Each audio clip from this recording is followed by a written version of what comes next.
Good morning, everyone. This is Nathan Lindorf with The Rational Independent. Today we are going to have a quick one. After yesterday's marathon, I think that's pretty good. We are looking at an article from the DailyBeast, which is still just a weird name for a supposedly reputable news outlet. But it was top of the charts at Reddit by miles, so let's see what they're talking about today. From the DailyBeast. Trump caught moving money around to pay massive tax bill. There's not a lot of substance here, so we're going to go through it quick. But let's understand. Donald Trump paid his taxes. That's the news that's being reported here. But they're making it as salacious and negative on Trump as they can. Let's see how they pull that off.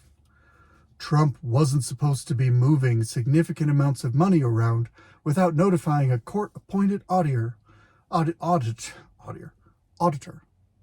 He just got caught paying himself so he could pay his taxes.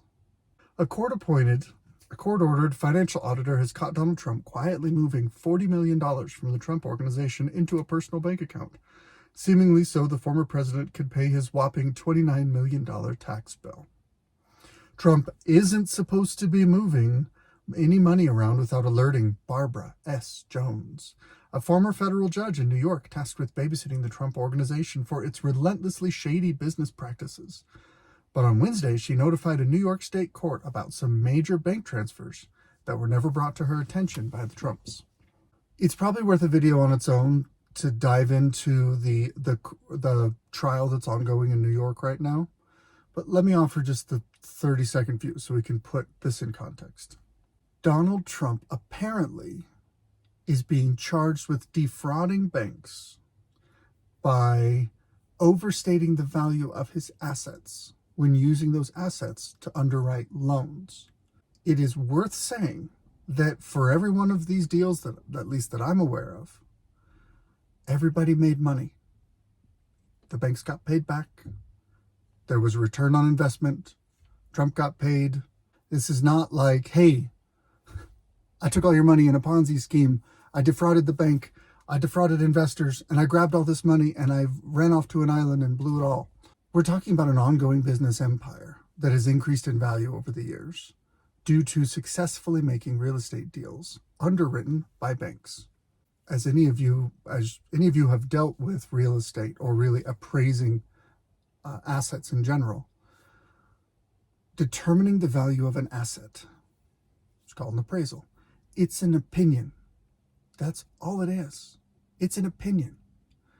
Who really thinks that some canvas and a few flecks of paint are worth $40 million? Unless the name Van Gogh is on it, or Picasso.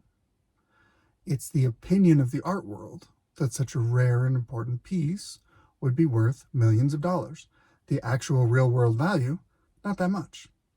When it comes to real estate, same thing. If you ask 10 different people what they think a piece of property is worth, you're going to get 10 different answers. Now, they all might be somewhat close to each other, but they're going to aggregate and you're going to have an idea of roughly what they're worth.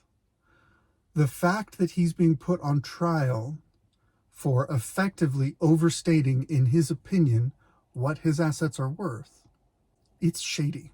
It's creepy and weird. And it smacks to me of an administrative state that wants to punish somebody.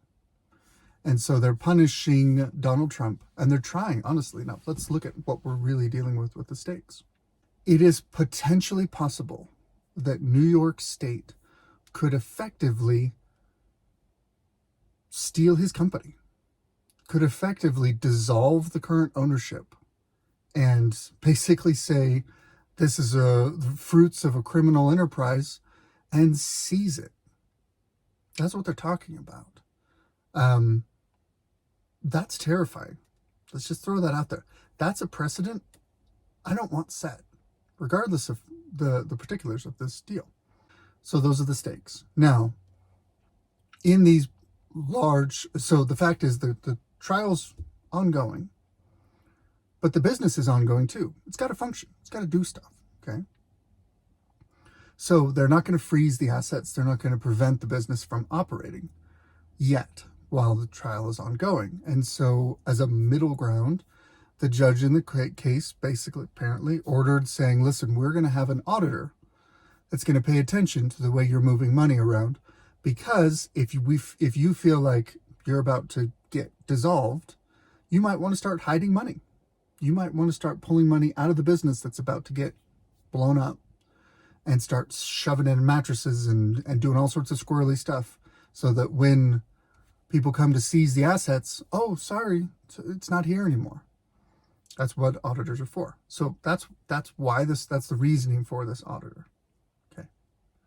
So Donald Trump withdrew a very large amount of money to pay his taxes and didn't notify the auditor. Okay. He's not hiding money. He is failing to notify an auditor. That's the most that you can tag on him here. And somehow we have this breathless article. Jones described the way she discovered the Trump family company once again breaking the rules during audit of its finances. And here you go. In the run-up to the ongoing bank fraud trial that threatens to vaporize the real estate company and boot the Trumps from the business world. That is explicitly what the stakes are. I'm not overstating it when I say that the state wants to come in and say, you misbehaved, we're going to liquidate your entire company and you're going to lose ownership of it. That's terrifying that reasonable people are looking at that and going, yeah, that sounds about right. Okay, so the judge ordered the company to not start shifting around funds to avoid paying what's becoming an increasingly threatening massive penalty. So they set a threshold of $5 million if they moved it out, and they didn't. So he had 3 cash transfers totaling $40 million in that time. So she asked about it and she got answers. And guess what? She's confirmed $29 million was confirmed to be used as a payment for taxes. The rest went to cover legal costs, legal fees. All right. So he had a jury verdict where he had a penalty of $5 million in May. He withdrew money to pay that penalty. That seems responsible. And confirmed the other transfers were for insurance premiums. Okay, so he's keeping up on his insurance, which he needs to in order to be compliant with the law, and to an attorney escrow account. Again, where's the beef? Why is this an article?